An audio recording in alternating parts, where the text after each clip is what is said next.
There are all these people to deal with. I tried to buy a can of tuna fish in the supermarket, and there was this person standing right in front of where I wanted to reach out and get the tuna fish. So I waited a while to see if they'd move, and they didn't. They were looking at the tuna fish too, but they were taking a real long time on it, reading the ingredients on the back of each can like they were a book. Pretty boring book if you ask me, but nobody has. So I waited a long while, and they didn't move, and I couldn't get to the tuna fish. And I thought about asking them to move, but then I had this awful fear it would do no good. No good at all to ask them. They'd probably say something like, "We'll move when we're goddamn ready, you nagging bitch." And then what would I do? So then I started to cry. Out of frustration, quietly so as not to disturb anyone. And still, even though I was softly sobbing, this stupid person didn't grasp that I needed to get by them to reach the goddamn tuna fish. People are so insensitive. I just hate them. So I reached over with my fist and I brought it down real hard on his head. And I screamed, "Would you kindly move, asshole?"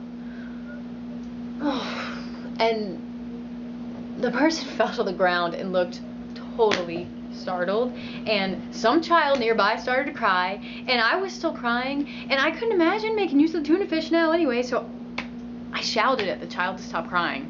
I mean, it was drawing too much attention to me. And I ran out of the supermarket, and I thought, I'll take a taxi up to the Metropolitan Museum of Art.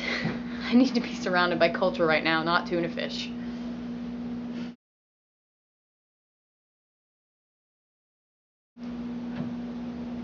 I found an old baby picture of me, and it was somebody else, not me. It was somebody pink and fat who never heard of sick or lonely. Somebody who cried and got fed, who reached up and got held, and kicked but didn't hurt anybody, and slept whenever she wanted to just by closing her eyes.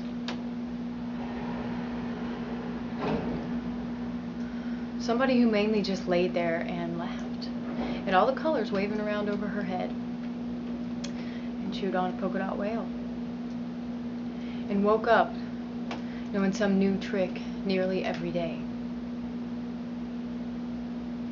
and rolled over and drooled on the sheet, and felt your hand pulling my quilt back up over me. That's what this is about. It's about somebody I lost. Alright. It's my own self.